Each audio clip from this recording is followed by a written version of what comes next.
فغان لب تشنگان گذشت از کهکشان، حضرت عباس را سکینه دامان گرفت، گفت تو سقای آب، ما همه در پیچ و تاب، نتوان یک جرعه آب ز بحر طفلان گرفت. عباس با حال زار کشیدشن در کنار، غبار غم از رخه آن گل پژمان گرفت. اعوذ بالله من الشیطان اللعین الرجیم. بسم الله الرحمن الرحیم. الحمد لله رب العالمین والصلاة والسلام على نبیه و صفیه و حبیبه و حجته و امینه ابی القاسم محمد صلی الله علیه و آله و سلم، والصلاة والسلام على آله الطیبین الطاهرین المعصومین المنتخبین المنتجبین الهادین المهدیین المیامین المکرمین المظلومین المقتولین المرحومین المذبوحین، سیما سیدتنا و مولاتنا فاطمة الزهراء سیدة النساء العالمین سلام الله علیها، و ابی عبد الله الحسین علیه السلام سید الشهداء مصابیح الدجى عروة الوثقى مصباح الهدى و سفینة النجاة، سیما سیدنا و مولانا امام المبین کهف الحسین غیاث المستر المستقین بقیة الله فی الارضین روحی و ارواح العالمین لتراب مقدمه الفدا ولعنة الدائم على أعدائهم أجمعين من الآن إلى قيام يوم الدين. قال الله تبارك وتعالى في كلامه المجيد وفرقانه الحميد وقوله الحق وهو أصدق الصادقين. بسم الله الرحمن الرحيم. يا أيها الذين آمنوا اذكروا الله ذكرا كثيرا وسبحوا بكرة وأصيلا هو الذي يصلي عليكم وملائكته ليخرجكم من الظلمات إلى النور وكان بالمؤمنين رحيما. تحيتهم يوم يلقونه سلام وأعد لهم أجرا كريما. پروردگار عالم کی بارگاہ میں شکر ادا کرتے ہیں کہ اس نے توفیق بخشی اور عاجزی اور انکساری کے ساتھ ہمیں ان خوبصورت متبرک الہامی قرآنی الہی کلمات سے استفادہ کرنے کی، فائدہ اٹھانے کی توفیق عطا فرمائی۔ ایام عزا، ایام سوگواری، ایام محرم الحرام کی تسلیت اور تعزیت پیش کرتے ہوئے تمام لوگوں کی خدمت میں یہ پیغام دینا چاہتی ہوں کہ کربلا ہمیں ہمارے مقصد زندگی کی طرف لے کر جاتی ہے۔ کربلا اور یہ ایام ہمیں ہمارے دین، ہماری سوچ اور ہماری فکر کو پاک و طاہر و مطہر و طیب کر کے مضبوط کرنے، قوی کرنے کی طرف جو ہے بلاتی ہے۔ اور یہ پاک و طیب و طاہر و قوی اسی وقت ہو سکتے ہیں، اسی وقت ہماری عزاداری ہو سکتی ہے، اسی وقت ہمارا محرم الحرام ہو سکتا ہے، اسی وقت ہماری مجلسیں ہو سکتی ہیں، اسی وقت ہمارا ایک آنسو بھی انقلاب لا سکتا ہے، اسی وقت ہمارا ایک آنسو ہمیں شفا دے سکتا ہے، اسی وقت ہماری جو ہے کوششیں، ہمارا رنج، ہمارا حزن، ہماری صفیں، ہمارا فرش عزا، ہمارا ماتم، ہمارا جلوس، ہماری تمام محنتیں کام آ سکتی ہیں جب اس نفس کے ساتھ، اس سانس کے ساتھ آئیں کہ جس سانس میں وقت کے امام کی معرفت موجود ہو۔ کسی بھی مقام پر دنیا کے کسی بھی عمل کو انجام دیتے ہوئے کربلا ہمیں یہ بتاتی ہے کہ اگر وقت کے امام کی معرفت، پہچان، یاد، فرما برداری، ان کی رضا، ان کی مرضی، ان کی طرف ان کی خوشی کا حصول یا ان کی پہچان کی طرف جانا، ان کے لیے کسی بھی طرح سے ان سے ہر وقت اٹیچ رہنا، جب تک ہمارے وجود کے اندر یہ چیز نہیں آئے گی تو میں آپ کو ائمہ کے معصومین کے فرمودات سے وہ فرمان بتا سکتی ہوں جس میں کہتے ہیں کہ تدبر کے بغیر اگر کچھ بھی کیا تو اس کا کوئی فائدہ نہیں ہے۔ تدبر بھی انسان کا تبھی کام کرتا ہے جب اس کی تدبیر میں، اس کی سوچ میں، اس کی فکر میں اس کے وقت کے امام کی محبت موجود ہو۔ جو جان نثاری ہماری دنیا داری کی طرف ہے وہ امام کی طرف ہونی چاہیے۔ تو اس محرم الحرام میں چونکہ ہم سب بہت سینسٹیو ہوتے ہیں، علم اٹھانے کے لیے، مولا عباس کی یاد کو منانے کے لیے، خصوصاً آپ کے مصائب کے اوپر، تو جیسے کہ ہم نے کل کے پروگرام میں جو اس سے پہلے آپ نے مشاہدہ فرمایا ہوگا تو اس کے ساتھ جوڑتے ہوئے کہ جب ہمارے دلوں میں وہ درد آ جائے اور سینسٹیوٹی آ جائے اور ہمیں احساس ہو کہ ہم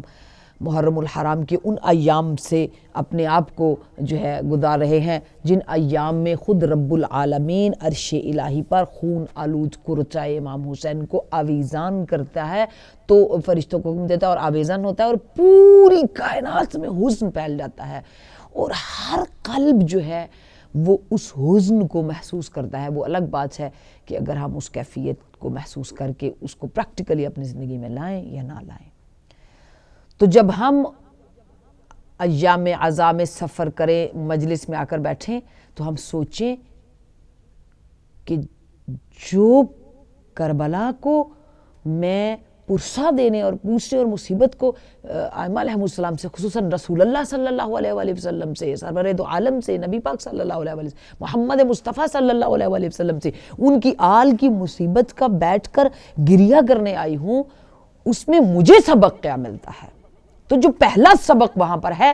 کربلا کے میدان کے اندر، وہ اس زمانے کے لوگوں سے لے کر آج کے زمانے کے لوگوں تک کے لیے ہے کہ اس زمانے کے لوگوں نے بھی اپنے وقت کے امام یعنی وقت کے حسین کو نہیں پہچانا، اور آج بھی ہماری کتنی بڑی ذمہ داری ہے، کتنی بڑی مسئولیت ہے، کتنا بڑا ہم پر جو ہے یہ ایک فرض ہے، مسئولیت ہے ہماری، اور کتنی بڑی ذمہ داری ہے، کتنے بڑے واجبات میں سے ہے کہ ہم ٹورڈز امام زمان عجل اللہ تعالی فرجہ الشریف، جو مولا عباس نے ہمیں سکھایا کہ کس طرح وقت کے امام کی مرضی کی قید میں رہا جاتا ہے، کس طرح اپنی بہادری کو، اپنی شجاعت کو، اپنی تلوار کو، اپنی غیرت کو، اپنی ساری چیزوں کو مرضی امام کے قدموں میں رکھ دیا۔ یہ ہے، اور اگر ایسا کیا ہے تو رب العالمین نے اس وجود کو کتنا اٹھایا کہ خود امام صادق علیہ السلام جن کا وجود مبارک ایسا وجود ہے کہ جو حجت ہیں اللہ کی زمین پر، اور جن سے فقہ جعفریہ بلکہ ہمارے چاروں فقہ اہل سنت والجماعت کے آپ ہی کے زمانے میں جو ہے وہ مطلب پنپنا سیکھا انہوں نے، اور آپ کی صحبت سے جو تھے فیض یاب ہوتے رہے یہ سب لوگ، اور بہت ساری جو ہیں ایسی کتابیں، کوئی ایسی مطلب جو جید اور بزرگ علماء ہیں اہل سنت والجماعت کے، ان کی کتابوں میں امام صادق علیہ السلام کا جو ہے وہ وجود مبارک کے بارے میں درج ہے کہ آپ کی صداقت، اور صادق آل محمد آپ کو کہا جاتا ہے، اور صادق آل محمد اور آپ کا صدق اور آپ کی جو تعلیمات ہیں وہ واقعاً تعلیمات محمدی اور تعلیمات اسلامیہ ہے، اور الحمدللہ پورا زمانہ جو تھا اس وقت بھی اور آج تک بھی انشاءاللہ آپ کے علوم سے فائدہ اٹھا رہا ہے۔ بحث اس وقت یہ ہے کہ ایسے امام نے جو صادق آل محمد ہیں، انہوں نے مولا عباس علیہ السلام کی معرفت، ہم مولا عباس کے وجود اور عمل سے وقت کے امام کے ٹورڈز انہوں نے اپنے آپ کو کیسے رکھا، ہم اس وجود سے اپنے وجود کے لیے اپنے امام کے ٹورڈز اپنے ذمہ داری کو کیسے محسوس کریں گے، یہ میری کوشش ہے اور یہ پیغام ہے، یہی میسج ہے۔ اس کو ہم سمجھنے کی، آہستہ آہستہ لینے کی کوشش کریں گے، اور انشاءاللہ انشاءاللہ المستعان بتوفیق صاحب الزمان عجل اللہ تعالیٰ فرجہ الشریف، اللہ تعالیٰ ہمیں اس کی توفیق دے کہ ہم جس مقام کے اوپر امام صادق علیہ السلام مولا ابی الفضل عباس کا تعارف کراتے ہیں، جس مقام پر مولا علی علیہ السلام تعارف کراتے ہیں، جناب فاطمہ زہرا سلام اللہ علیہ تعارف کراتی ہیں، جناب امام زین العابدین سید الساجدین تعارف کراتے ہیں، امام حسین علیہ السلام تعارف کراتے ہیں، ہم اس زیارت کے بعد اس تعارف کی طرف جائیں گے۔ زیارت یعنی ملاقات۔ تو امام صادق علیہ السلام چونکہ حجت ہیں، ان کی فقہ جعفریہ کو ہم پریکٹس کرتے ہیں، فالو کرتے ہیں، تو جو بھی فقہ جعفریہ کا ماننے والا ہے وہ امام صادق علیہ السلام کی ہر حرف کو اپنے اوپر حجت سمجھے، اپنے دین کا فریضہ سمجھے، اپنے دین کا جملہ سمجھے، اپنے اعمال کا حصہ سمجھے، اپنی محبت کا حصہ سمجھے، اپنے فرائض کا حصہ سمجھے، اپنی مسئولیت کا حصہ سمجھے، اور پھر ان فرائض کو لے کر کے جو زیارت یعنی ملاقات کیا ہے؟ زیارت ایک شوق کے محمل پر بیٹھ کر جو ہے انسان کاروان عشق کے ساتھ موج عرفان میں، یعنی معرفت کے ساتھ براق عشق میں موت و جب براق عشق میں سوار ہوتا ہے نا یا اس میں جاتا ہے نا تو موت و حیات کا جو فرق ہے وہ ختم ہو جاتا ہے۔ بہت بڑی منزل ہے۔ زیارت کو اس مقام پر اس احساس میں سوچنا چاہیے، محمل شوق کا ہو، کاروان عشق کا ہو، جس کے ساتھ ہو وہ عشق کا کاروان ہو، اور جو جذبہ اور موج ہو ہماری وہ عرفان کی ہو، اور جو رفتار ہو ہماری عشق کی وہ براق کی ہو، اور پھر ان ساری عرفان کی منزلوں میں کیا ہو؟ ہم موت و حیات کے اس تصور کو کہاں پر جا کر محسوس کریں گے؟ انسان وہ احساس ختم ہو جاتا ہے زندگی اور موت کا، اور پھر کیا ہے؟ اس احساس متعالی سے پر محبت زبان کے ساتھ دل سے جو رشتہ جوڑ دے اپنے جس کے ساتھ ملاقات کے لیے جا رہا ہے، زیارت کے لیے، اس کو پھر زیارت کہے۔ اور پھر کوئی بھی بارگاہ اولیاء ائمہ ایسی نہیں ہے جو اس مقام کے بعد پرفیض نہ کرے، ایسی نگاہ کیمیائی یا کرم والی نگاہ نہ کرے کہ انسان کی زندگی تبدیل ہو جائے۔ تو جب ہم اس مقام پر آئیں تو زیارت سپہ سالار کربلا جو کہ الہامی ہے، مکمل درس ہے، مکمل سبق ہے، مکمل زندگی ہے، مکمل انقلاب ہے، مکمل عمل کی کتاب ہے، مکمل صاحب اپنے وقت کے امام کے ٹورڈز معرفت ہے۔ زیارت سپہ سالار کربلا، علمدار کربلا ایک وجود کے لیے اپنے وقت کے امام کے سامنے اسے کیسا ہونا چاہیے، ایک مومن کو اپنے امام کے وقت کے امام کے لیے کیسا ہونا چاہیے، اس کی کیفیت کیسی ہونی چاہیے، حالت کیسی ہونی چاہیے، عادت کیسی ہونی چاہیے، اخلاق کیسا ہونا چاہیے، زبان کیسی ہونی چاہیے، نگاہ کیسی ہونی چاہیے، سوچ کیسی ہونی چاہیے، فکر کیسی ہونی چاہیے، دل کیسا ہونا چاہیے، مزاج کیسا ہونا چاہیے، رفتار کیسی ہونی چاہیے، کردار کیسا ہونا چاہیے، سونا کیسا ہونا چاہیے، جاگنا کیسا ہونا چاہیے، نماز کیسی ہونی چاہیے، سجدے کیسے ہونے چاہیے، عبادت کیسی ہونی چاہیے، قرآن کی تلاوت کیسی ہونی چاہیے، شجاعت کیسی ہونی چاہیے، بہادری کیسی ہونی چاہیے، کرامت کیسی ہونی چاہیے، دلاوری کیسی ہونی چاہیے، دلداری کیسی ہونی چاہیے، اطاعت کیسی ہونی چاہیے، تابعداری کیسی ہونی چاہیے، معیت کیسی ہونی چاہیے، بصارت کیسی ہونی چاہیے، یہ ساری چیزیں آ جاتی ہیں۔ یہ پورا پیغام ہے زیارت علمدار کربلا کے اندر۔ اگر ہم اس کو نہیں خالی اس سفر پہ جائیں تو پڑھیں تو میں سمجھتی ہوں کہ ہم بہت بڑی بے وفائی کریں گے مولا کے ساتھ، کہ جو انہوں نے سب کچھ ہمیں دیا ہے اس کو پوری طرح ہم جو ہے وہ لینے کی کوشش کریں۔ اور اس میں چونکہ اس پوری زیارت میں ایک تعظیم ہے، عزت ہے، عظمت ہے، فداکاری ہے، اور تقدیر ہے، اسوہ وفا ہے، راہ وفا ہے، صراط وفا ہے، طریقہ وفا ہے، لذت وفا ہے، نگاہ وفا ہے، حب وفا ہے۔ وفاداری کسے کہتے ہیں؟ یہ ساری، اور ان ساری چیزوں سے اس قدر تجلیل اور سجا ہوا معنوی مطلب زیارت ہے کہ انسان کو بلند مقام کی طرف، معراج کی طرف لے جاتا ہے۔ کیوں؟ امام صادق علیہ السلام کی زبان مبارک سے۔ چونکہ میں زیارت کا ایک جملہ پڑھوں گی تو ہم معصوم کی زبان مبارک سے قرآن کے ٹورڈ سفر کریں گے انشاءاللہ۔ جو ہمارے سننے والے ہمارے ساتھ ہیں ہم چاہتے ہیں کہ ہم اس لذت سے پوری طرح جو ہیں آشنا ہوں، اس حسن سے، اس خوبی سے، اس اٹیچمنٹ سے، کہ پہلے دل کو اس سپہ سالار عشق کی بارگاہ میں مکمل طور پر عاشق ہو کر، جیسے میں نے کہا نا، براق عشق پہ سوار ہو کر، کاروان عشق کے ساتھ جا کر محبت کے ساتھ دل جوڑنا ہے۔ اور پھر کہنا ہے، امام کیا فرماتے ہیں کہ جب آپ اس حال میں ہوں اور بارگاہ ابی الفضل عباس میں جو ہے وہ ملاقات کا شوق رکھتے ہوں، تو اس طرح کہہ کر ایک حجت حق جو ہیں، ایک امام جو یہ فرماتے ہیں کہ ان کے اختیار میں ہیں وہ ساری چیزیں، ان کو اللہ نے ان کے ارادوں پر اختیار عطا فرمایا ہے، تو وہ ان سارے اختیارات کے مالک ہیں جس کو وہ بدل سکتے ہیں، بہت ساری چیزیں ہیں۔ تو اتنے بڑے مقام اور مرضی الہی کو جو ہے نا، جو اوامر الہی ہیں ان کو جاری کرنے میں جو ہے صاحب العصر والزمان یا صاحب الزمان، جو اپنے اپنے وقت کے امام جو تھے، جو صاحب العصر تھے، انہوں نے ان کے پاس جو کرامات اور جو فیوز الہی، جو برکات الہی تھی، ایک حجت ہونے کی حیثیت سے اللہ کی سلیکٹڈ، ان تمام چیزوں سے ہم یہ انڈرسٹینڈ کرتے ہیں، اور پھر ہم اپنے وجود کے اندر وہ تراوت اور وہ پاکیزگی محسوس کریں گے جب ہم کہیں گے کہ امام صادق علیہ السلام نے اس طرح ابی الفضل عباس کی بارگاہ میں جا کر سلام پیش کیا، اس علمدار عشق، علمدار وفا، علمدار کربلا کی بات کیا کہا؟ سلام اللہ والسلام ملائکتہ المقربین، آپ پر اللہ کا سلام، یعنی اپنی حجت کے ذریعے اللہ یہ کہہ رہا ہے کہ جو کوئی بھی قیامت تک بارگاہ مولا عباس میں جائے تو پہلے اللہ کا سلام پیش کرے۔ ناظرین محترم، اللہ کا سلام معمولی بات نہیں ہے۔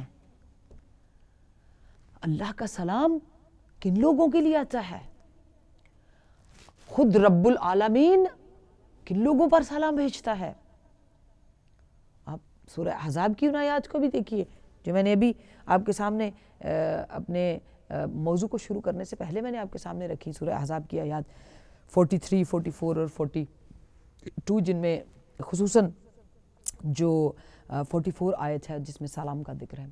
ان اللہ و ملائکتہ یصلون علی النبی یا ایھا الذین آمنوا صلوا علیہ وسلموا تسلیما، اللہ بھی بھیج رہا ہے، سب سے پہلے تو اللہ نبی صلی اللہ علیہ وسلم پر درود بھیجتا ہے، اور پھر اس سے آگے اگر ہم ان چیزوں کو پہچاننے کی کوشش کریں کہ رب العالمین نے کس کس پر درود بھیجا، کس کس پر سلام بھیجا، تو آپ پورے قرآن کے ان جملوں کو جو ہے آپ کو دیکھنا پڑے گا کہ قرآن حکیم میں پروردگار عالم نے سب سے پہلے سلام علی ابراہیم، سلام علی آل یاسین، اور جناب ابراہیم پر سلام بھیجتے ہوئے، تو اب اگر جناب ابراہیم پر سلام بھیجا ہے تو سلام کی منزل پر جناب ابراہیم علیہ السلام کتنی منازل کو، کتنے امتحانات کو، کتنے کٹھن مشکلات کو اور تمام جو خدائی آزمائشیں تھیں ان سب سے گزر کر جب پہنچتی ہیں تو اللہ کی بارگاہ پھر جناب ابراہیم علیہ السلام کی بارگاہ میں سلام بھیجتی ہے۔ اللہ اکبر، جناب ابراہیم کی بارگاہ میں سلام علی ابراہیم، تو ہمیں سوچنا پڑے گا، اور پھر جو رب جناب ابراہیم پر سلام بھیج رہا ہے تو اس معیار، اس منزل اور اس کیفیت کو سمجھنا ہوگا کہ جناب ابراہیم علیہ السلام خلیل اللہ ہیں، خلیل اللہ کی منزل پر ہیں، اور بیٹے اسماعیل ذبیح اللہ کی منزل پر ہیں، اور ان پر سلام بھیج رہا ہے۔ دونوں کا وہ امتحان کہ دونوں نے مسلمانوں کو کیا کیا دیا، شریعت پروردگار پر کیا کیا احسانات کیے ہیں، جناب ابراہیم علیہ السلام نے اہل لا الہ الا اللہ کو کیا کیا سنتیں دی ہیں، تو اہل لا الہ الا اللہ جب جناب ابراہیم کا سلام قرآن میں پڑھیں تو ان کو اسی منزل پر، دیکھیے یہی کمال ہے، یہی منزل ہے، یہی یعنی ایسا مقام ہے جہاں پر انسان کی عقل جو ہے مبہوت ہو کر رہ جاتی ہے، سمجھ نہیں پاتی ہے کہ مولا ابی الفضل عباس علیہ السلام نہ نبی ہیں اور نہ ہی امام ہیں، لیکن فہرست میں عام لوگ نہیں ہیں۔ دیکھیں نا کہ ہمارے اہل سنت والجماعت میں جتنے بھی لوگ ہیں یا ہمارے برادران اسلامی فقہاء میں جتنے بھی لوگ ہیں، وہ جب بھی کوئی روایت کرتے ہیں تو وہ روایت کسی نہ کسی صحابی سے ہے۔ عن ابی جابر بن عبداللہ، عن ابو ہریرہ، عن جو ہے انس بن مالک، عن عبداللہ ابن مسعود، عن عبداللہ ابن عمر، یعنی ڈفرنٹ صحابہ سے۔ اور یہاں پر جو ہم آپ کی خدمت میں پیش کر رہے ہیں، یہ وہ ہستی ہیں، یا وہ دین کی بات جب کرتے ہیں تو اصحاب سے روایات کو لے کر رہے ہیں۔ ہم ہستی کی بات کر رہے ہیں تو یہ معصوم جس ہستی کے بارے میں گفتگو فرمائیں جہاں راوی خود معصوم بن جائے، وہاں آپ اس ہستی کے مقام کا اندازہ لگا لیجئے۔ یہاں راوی صحابی نہیں ہے، یہاں راوی خود معصوم ہے۔ عن علی بن ابی طالب، عن فاطمہ الزہرا، عن امام حسن علیہ السلام، عن امام حسین علیہ السلام، عن امام زین العابدین علیہ السلام، عن امام جعفر صادق علیہ السلام، یعنی خود امام راوی بن جائیں۔ کیوں؟ وہی ایک نکتہ جو میں نے پہلے پروگرام میں کہا ہے، امام اس لیے راوی بن رہے ہیں کہ کوئی ایسا امام شناس، ایسا صاحب الزمان کا شناسائی اور معرفت رکھنے والا عمل کے میدان میں ایسی قربانی اور فداکاری اور معیت اور جانتاری دے کر گیا ہے کہ ہر امام اس کا راوی بن گیا ہے۔ ہر امام کے دل کو بھا گئی اس کی قربانی، بھا گئی اس کی وفا، بھا گئی اس کی محبت۔ تو آج کے زمانے میں ہمیں اگر کسی منزل کی طرف سفر کرنا ہے تو ہمیں اپنی وفا کو، اپنی محبت کو، اپنی بہادری کو، اپنی دلیری کو، استقامت کو دنیا داری میں نہیں، ہمیں بھی اس پیورٹی میں، اس تقوی میں، اس محبت میں، اس وفاداری میں، اس جانتاری میں، فداکاری میں تولنا ہوگا۔ آسان نہیں ہے، خالی لپ سروس نہیں چاہیے۔ اسلام، دین، محبت امام حسین تقوی،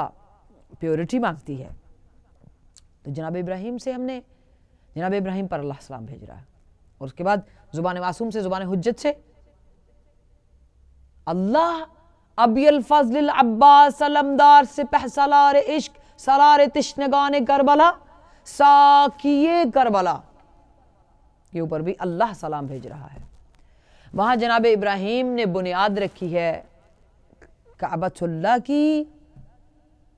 اور اس کی بنیادوں کو بلند کرتے ہوئے تلاوت کیا ہے، اور پھر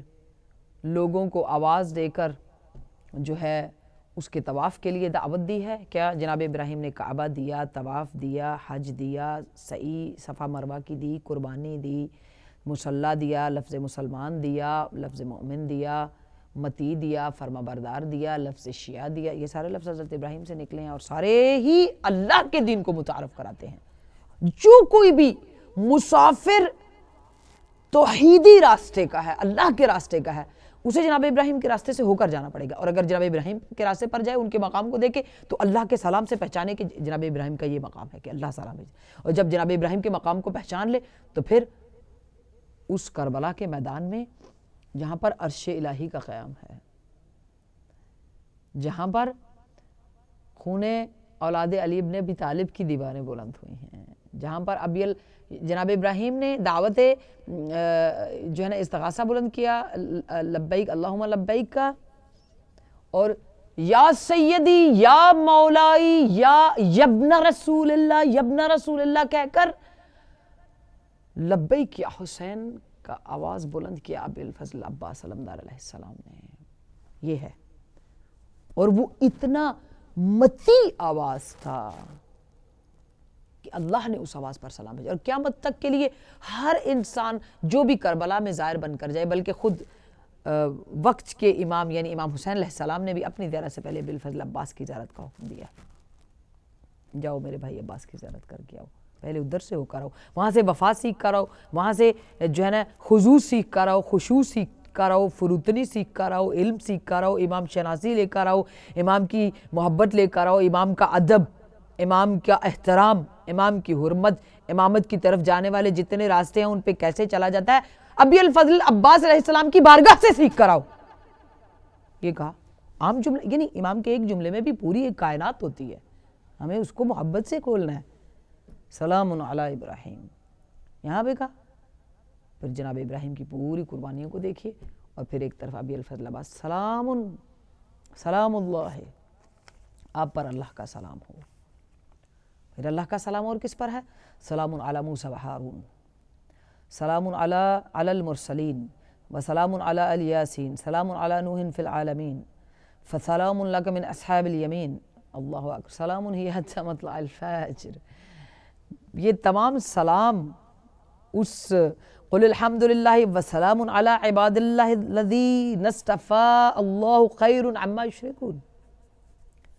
وسلام علی عباد اللہ الذین اصطفیٰ، والسلام علی من اتبع الہدی۔ کس طرح سے رب العالمین کا جو ہے وہ سلام پہنچا ہے۔ اس مقام پر ہمیں ابی الفضل عباس علیہ السلام کی اس معرفت کو پہچاننا ہے کہ ایک ایسا علمدار جس نے کربلا کے میدان میں جو ہے کہ فوج اسلام میں یہ ایسا علمدار ہوا، فکر اب لے کے چلی مجھ کو سوئے کرب و بلا، ایک علمدار وہاں بھی ہے شہنشاہ وفا، فکر اب لے کے چلی مجھ کو سوئے کرب و بلا، ایک علمدار وہاں بھی ہے شہنشاہ وفا، با وفا ہو نہیں سکتا جو نہ لے نام ان کا، با وفا ہو نہیں سکتا جو نہ لے نام ان کا، ان کا تو نام ہی عباس علمدار ہے، ان کا تو نام ہی عباس علمدار ہوا، اب علم دہر میں عباس کا لہرائے گا، اب علم دہر میں عباس کا لہرائے گا، تا ابد ایسا علمدار نہیں آئے گا، تا ابد ایسا علمدار نہیں آئے گا، تا ابد ایسا علمدار نہیں آئے گا۔